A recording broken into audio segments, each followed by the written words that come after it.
Olá, queridos! Graça e paz, tudo bem? Sejam todos muito bem-vindos a você que é aluno do Seminário Internacional Teológico Kairos. Seja muito bem-vindo à nossa aula de hoje, segunda aula da matéria Cristologia do curso básico em Teologia. A você que já é aluno aqui do nosso seminário, seja muito bem-vindo. A você que ainda não é aluno, está fazendo uma aula aí experimental, dando uma olhada no conteúdo, seja muito bem-vindo também. Se matricule agora através dos nossos canais de comunicação, tá bom? Vai ser um prazer poder aprender junto com você a palavra de Deus. A você que ainda não é inscrito no meu canal, se inscreva agora, aperte o sininho, receba as notificações, não deixe de apertar aí aquele joinha, que é o seu like, que assim o YouTube entende que o nosso conteúdo é relevante e ele então indica para outras pessoas, tá bem? Gente, hoje é a segunda aula da matéria de Cristologia e hoje nós vamos falar sobre o nome de Jesus, a importância dele, o que ele significa e como a Bíblia Sagrada traz até nós o conceito do nome de Jesus e dentre os outros nomes que a Bíblia se refere e faz referência ao nosso Cristo, tá bem? Olha, vamos lá à nossa aula, você que já está aí pronto, com Bíblia na mão, caneta e papel, vamos lá. Etimologicamente, o nome Jesus vem do hebraico, Yeshua, e significa o Senhor é salvação, ou Yahvé é salvação. O nome foi transliterado do hebraico, Yeshua, para o grego, Lessous, de forma abreviada em hebraico, obviamente, que refere-se o nome de Jesus, tá bem? Essa é a forma, etimologicamente, da semântica da palavra. Agora, o que a Bíblia nos mostra e quais são as referências de nomes que Jesus é chamado, tanto no Antigo Testamento quanto no Novo Testamento? Quais os nomes que os profetas, os reis, os salmistas fizeram referência ao nosso Cristo? Então, você que está com a caneta na mão, com a Bíblia aberta, vamos então lá aprender e descobrir aonde está escrito e quais os nomes que Jesus é chamado na Bíblia Sagrada. Na primeira carta de Timóteo, no capítulo 4 e o verso de número 10, Jesus é chamado de Salvador. Aí está escrito assim: porque também para isso trabalhamos e somos injuriados, porquanto esperamos no Deus vivo, que é o Salvador de todos os homens, principalmente dos fiéis. Jesus é Salvador. Agora, segundo, Redentor. Jesus é chamado de Redentor. Em Jó, capítulo de número 19 e o verso 25, Jó diz assim: porque eu sei que o meu Redentor vive e por fim se levantará sobre a terra. Jesus também é chamado de Pão da Vida. Lá no Evangelho de João, capítulo de número 6 e o verso de número 35, ele diz assim: e disse-lhe Jesus: eu sou o pão da vida. Aquele que vem a mim não terá fome. Quem crê em mim nunca terá sede. Olha, em João capítulo de número 2 e o verso 14, ele é chamado de Senhor, que está escrito assim: então aquele discípulo a quem Jesus amava disse a Pedro: é o Senhor. Olha que interessante. Agora vamos para Isaías, capítulo de número 40 e o verso de número 28. Olha só o que o profeta Isaías diz: porventura não sabes, porventura não ouvistes, que o eterno Deus, o Senhor, o Criador dos confins da terra, não se cansa, não se fadiga, nem se pode esquadrinhar o seu entendimento. Ora, Isaías chama Jesus de Criador. Lembrando que Isaías é o profeta messiânico, foi um dos profetas que mais profetizou acerca da vinda do Messias. Olha, em Mateus capítulo 16 e o verso 16, o evangelista chama ele de Filho do Deus vivo. Diz assim o texto: e Simão Pedro respondendo disse: tu és o Cristo, o Filho do Deus vivo. Olha que interessante, Jesus também é chamado de Filho unigênito. Lá em João, capítulo de número 3 e o verso 16, João, o amado discípulo, apresenta Jesus assim: porque Deus amou o mundo de tal maneira que deu seu Filho unigênito, para que todo aquele que nele crê não pereça, mas tenha a vida eterna. O médico Lucas, no capítulo 9 e 35 do seu evangelho, chama Jesus de Filho amado, e diz assim o texto: E veio da nuvem uma voz que dizia: Este é meu amado filho, a ele ouvi. Olha que interessante. Voltemos então para Isaías, porque Isaías, no capítulo 5, verso 19, chama Jesus de Santo de Israel. E o texto diz assim: Achegue-se e venha o conselho do Santo de Israel, para que venhamos a saber. Olha, o próprio Isaías, no capítulo de número 9 e o verso de número 6, diz assim: Porque um menino nos nasceu, um filho se nos deu, e o principado está sobre os seus ombros, e se chamará o seu nome, Maravilhoso, Conselheiro, Deus Forte, Pai da Eternidade e Príncipe da Paz. Olha que revelação linda que o profeta Isaías teve sobre o nosso Cristo. Isso é maravilhoso. A primeira carta de 1 Timóteo, capítulo de número 6, e o verso de número 15, está escrito assim: a qual ao seu tempo mostrará o bem-aventurado, o único, poderoso Senhor, Rei dos reis e Senhor dos senhores. Paulo chama Jesus de Rei dos reis e Senhor dos senhores. Que coisa linda! Agora, o próprio Paulo, na carta aos Efésios, capítulo de número 5, ele diz o seguinte: Cristo é a cabeça da igreja. Ele é o salvador do corpo. Olha o que Paulo está dizendo, que Cristo é o cabeça, Cristo é o líder, Cristo é o maioral, Cristo é o comando da igreja. Que coisa linda. Agora, Jó, no capítulo 32 e o verso 28, ele diz assim: na verdade, há um espírito no homem, e a inspiração do Todo-Poderoso os faz entender. Jó chama Jesus de o Todo-Poderoso. Agora, João, o discípulo amado, lá no seu livro do Apocalipse, das últimas coisas, no capítulo 1 e o verso 8, ele diz o seguinte: Eu sou o Alfa, o Ômega, o princípio e o fim, diz o Senhor, que é, que era e o que há de vir, o Todo-Poderoso. Veja que os textos vão corroborando para o entendimento dele mesmo. Olha que coisa linda. Mateus, no capítulo 23, e o verso de número 8, diz assim: Vós, porém, não queirais ser chamado Rabi, porque um só é o vosso mestre, a saber, o Cristo, e todos vós sois irmãos. Olha o que Mateus está dizendo. Mateus está dizendo que Jesus é o nosso mestre, o nosso rabi, com quem nós devemos aprender todos os dias. Jesus mesmo disse: aprendei de mim, que sou manso e humilde de coração. Agora, o evangelista João, no capítulo 19, o verso 2 e 3, ele escreveu assim: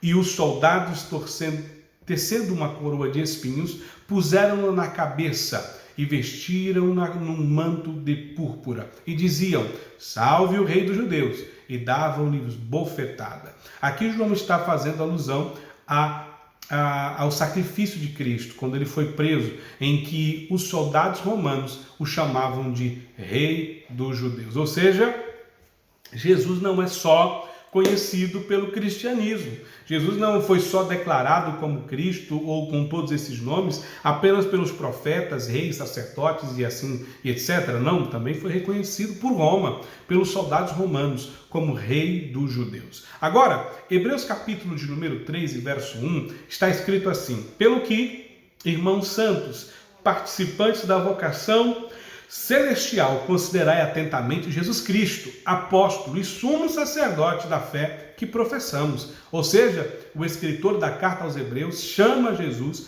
de o sumo sacerdote. Agora, Mateus, no capítulo 21 e o verso de número 11, diz assim: E a multidão dizia: Esse é Jesus, o profeta de Nazaré da Galileia. Ou seja, a multidão também sabia quem ele é e o chamava de profeta. João, no capítulo 3 e o verso 2 diz: Este foi ter de noite com Jesus e disse-lhe: Rabi, bem sabemos que és mestre vindo de Deus, porque ninguém pode fazer essas coisas ou estes sinais que tu fazes se Deus não for com ele. Ora, Nicodemos aqui, a alta cúpula do farisaísmo, aqui está reconhecendo Jesus como mestre, como Senhor da sua vida. E o que me chama a atenção, Isaías, no capítulo de número 7 e o verso de número 14, diz o seguinte: portanto, mesmo o Senhor vos dará um sinal, e eis que a virgem conceberá e dará à luz a um filho, e chamará o seu nome de Emanuel, que quer dizer Deus conosco. João, primeira carta, primeira epístola de João, no capítulo de número 2 e o verso de número 1, está escrito assim: filhinhos, não pequeis, mas se pecardes, tendes um advogado para que um Pai, Jesus Cristo, o justo. Olha, Jesus é aqui chamado por João de advogado das nossas causas, advogado das causas perdidas. Quando nós pecamos e erramos, temos um acusador que nos acusa diante de Deus todos os dias. E João está dizendo que Jesus é o advogado que advoga nossas causas, os nossos pecados, a fim de recebermos em Deus perdão e salvação pelo sacrifício de Jesus na cruz do Calvário. Agora, que interessante, Hebreus no capítulo 9, o verso de número 15, Jesus é chamado de mediador. Está escrito assim: e por isso é mediador do Novo Testamento, para que, intervindo a morte para a remissão das transgressões que havia debaixo do Primeiro Testamento, os que são chamados recebam a promessa da herança eterna. Jesus é chamado de mediador entre Deus e os homens. Jesus é o único mediador entre Deus e os homens, e não há outro. Atos dos Apóstolos, capítulo de número 10 e verso de número 42, diz assim: e mandou-nos pregar ao povo e testificar que ele é aquele que por Deus foi constituído juiz dos vivos e dos mortos. Além de ser advogado, ele também é juiz. Aleluia e glória a Deus por isso. Agora, a carta de Paulo aos Efésios, no capítulo de número 2 e o verso de número 20, diz assim: edificados sobre o fundamento dos apóstolos e dos profetas, o que Cristo Jesus é a principal pedra de esquina. O que Paulo está dizendo aqui? Que tanto o ministério sacerdotal, quanto o ministério profético, quanto o ensino, tanto todos os ministérios, dons do Espírito, todos estão fundamentados na principal pedra de esquina, que é Jesus. Ou seja, nós temos um fundamento, nós temos um ponto de partida, nós temos ali, somos fortificados em Cristo.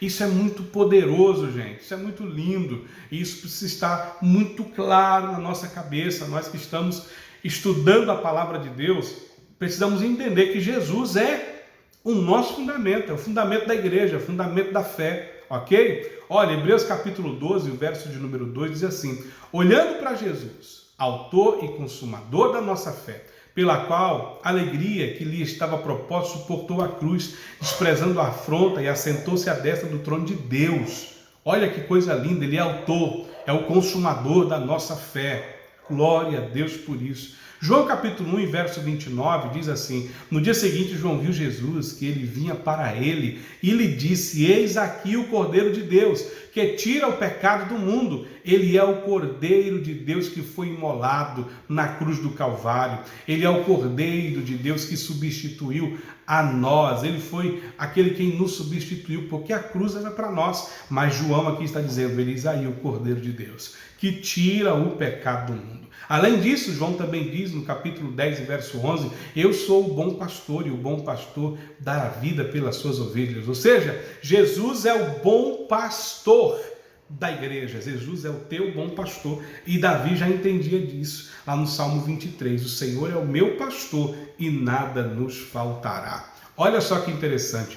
1 Pedro capítulo 2 e o verso 25, isso me chama a atenção. Diz assim: porque vocês eram como ovelhas desgarradas, mas agora retornaste ao pastor e bispo da vossa alma. Olha que coisa linda, gente. João capítulo 1 e verso 1 diz: no princípio ele era o verbo é palavra, e o verbo estava com Deus, e o verbo era Deus. Ou seja, Jesus era o verbo da boca, que saía da boca de Deus. Jesus é a palavra viva, a palavra rema, a palavra criadora, a palavra motivadora, a palavra salvadora. Esse é o nosso Cristo, é o nosso Senhor. Olha que coisa mais linda. Gente, Jeremias capítulo 17, isso aqui é lindo, eu acho bacana vocês marcarem aí. E verso 13 diz assim: o Senhor, esperança de Israel, todos aqueles que te deixam serão envergonhados, e os que se apartam de ti serão escritos sobre a terra, porque deixaram o Senhor, a fonte das águas vivas. Jesus é fonte de água viva. Foi o que ele disse para a mulher samaritana: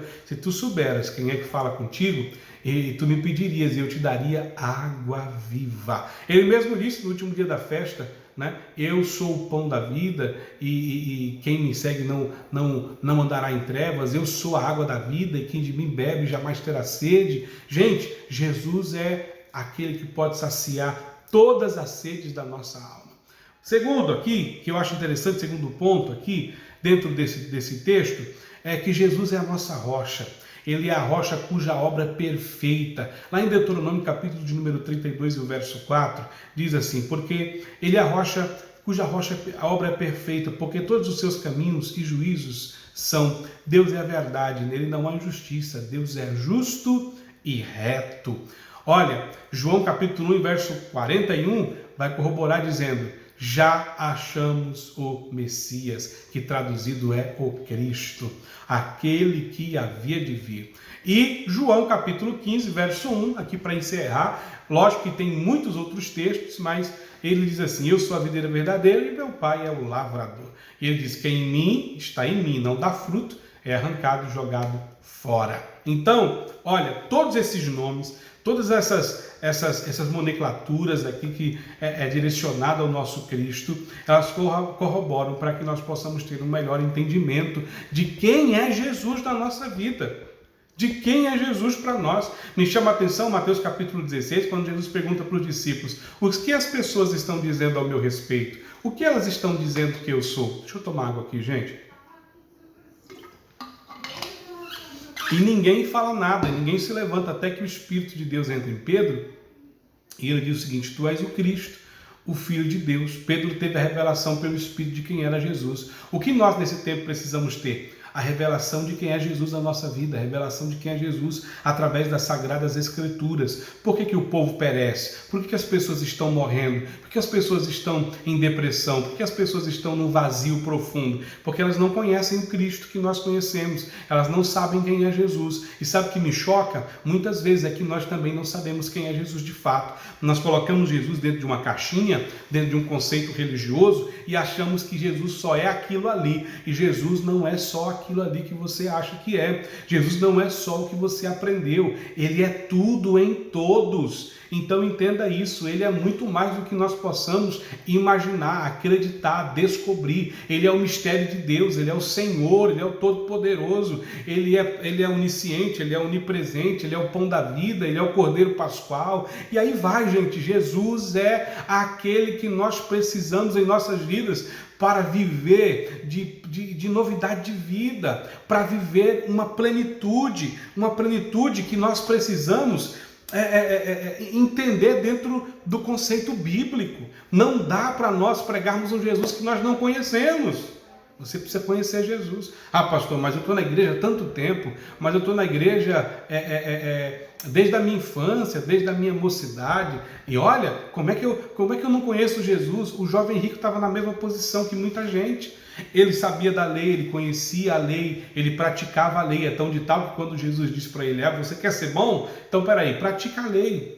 Olha a lei, observa ela, pratica ela. Ele, como quase que ri de Jesus, disse: mas isso aí eu faço desde a minha infância, só isso? Jesus disse: não, para ti ainda falta uma coisa: renúncia. Então nós precisamos conhecer Jesus de fato, e só dá para conhecer Jesus de fato, gente, através da palavra de Deus, através do Espírito Santo, através do estudo sistemático da palavra de Deus. Olha, é muito interessante isso, é muito interessante. Eu preciso que você se atente, eu preciso que você entenda que Jesus é o Senhor, que Jesus é o Todo-Poderoso, que Jesus é o Salvador da sua vida e que, gente, não há variedade de dúvida na pessoa de Jesus. Entenda isso. Eu tenho, para encerrarmos aqui, algo muito interessante aqui para falar a vocês sobre os nomes, o que representa Jesus em cada livro da Bíblia Sagrada. Olha, isso aqui é um bônus, tá? Para você. O que representa Jesus em cada livro da Bíblia Sagrada. Você quer saber? Eu envio para você por e-mail, tá bom? Por mensagem, para que você possa estudar com as referências bíblicas todas, tá bom? E olha, quero te agradecer a você estar comigo aqui nesse vídeo, nessa segunda aula, aprendendo sobre Cristologia e quem é Jesus, de fato, o que a Bíblia fala sobre ele. Muito obrigado a você. Não se esqueça, se inscreva no canal, aperte o sininho para as notificações, deixe o seu like, indique para outras pessoas o nosso conteúdo, para que elas possam ser alcançadas pelo poder da palavra de Deus. Fique com Deus, Deus te abençoe, um grande abraço e até a próxima aula. Deus abençoe, tchau, tchau.